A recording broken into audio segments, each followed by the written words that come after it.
Today, we are unwrapping the surprising, and let's be honest, kind of bizarre story of Valentine's Day.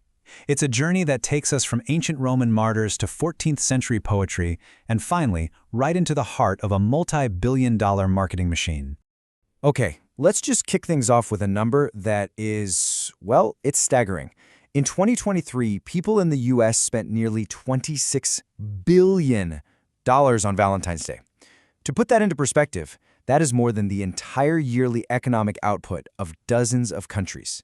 A massive number like that leads to a pretty big question.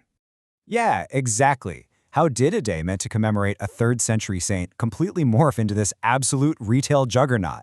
Well, to figure that out, we've got to go all the way back to the beginning. So first, let's dig into the murky origins of the holiday. Because the real story behind the saint himself is almost certainly not what you've been told. For starters, who even was Saint Valentine? Well, the funny thing is, history isn't really sure. There were at least 2 major martyrs named Valentine back in the 3rd century. One was a priest, the other a bishop. And to make things even more confusing, they were martyred around the same time and were even buried on the very same road outside of Rome. Eventually, the Catholic Church even admitted that, besides his name, not much is really known for sure. So, over the centuries, all sorts of legends started popping up to fill in these big historical gaps. You've probably heard some of them, that he secretly married soldiers, that he healed his jailer's blind daughter, or that he wrote the very first Valentine note right before his execution. They're great stories, but historians are pretty much all in agreement. They were added much, much later. And this right here is the absolute key takeaway from this early part of the story.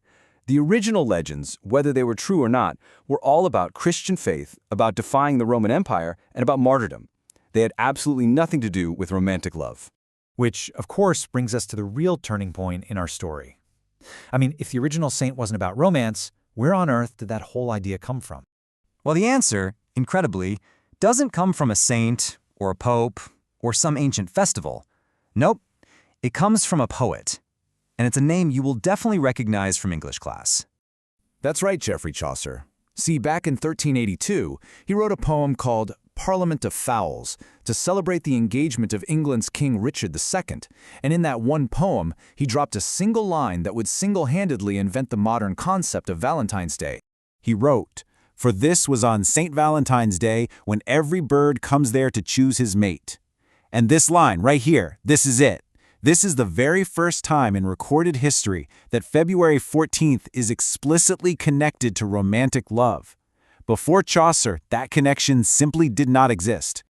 And that's really the power of a great idea, isn't it? Chaucer basically invented a new tradition out of thin air, and then other poets, like Shakespeare, they ran with the idea, and pretty soon, the link between St. Valentine and love was cemented in Western culture.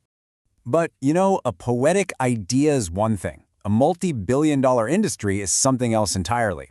So how did we get from Chaucer's imaginary parliament of birds to heart-shaped boxes of chocolate? Well, this is where some very savvy entrepreneurs enter the picture. The commercial explosion really took off in the 19th century.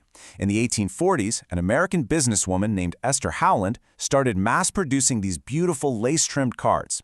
Then, in 1868, the British chocolate company Cadbury had the brilliant idea to sell their chocolates in a heart-shaped box just for the holiday. By the 20th century, it was a full-on retail event. And we really have to talk about Esther Howland. Known as the mother of the American Valentine, she was a total innovator. She got inspired by this fancy English Valentine she received, and then she created an assembly line system that turned a small, handmade tradition into a huge industry right here in the States. I mean, the sheer scale of the commercial growth is just wild.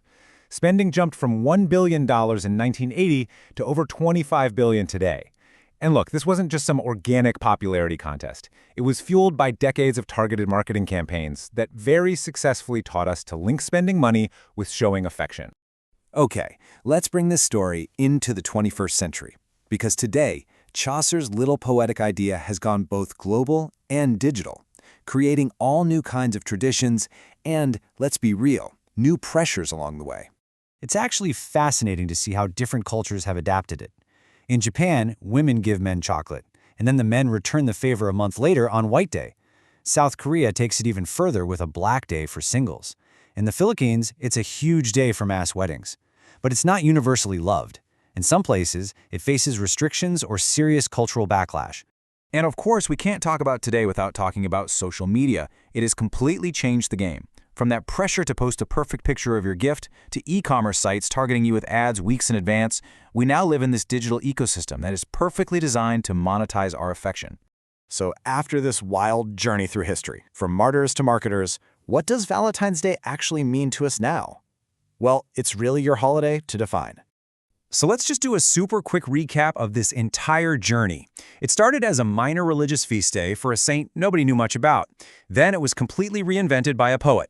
After that, entrepreneurs saw a golden business opportunity, and finally, it became the global commercial powerhouse that we all know today. And this all leads to a big modern debate.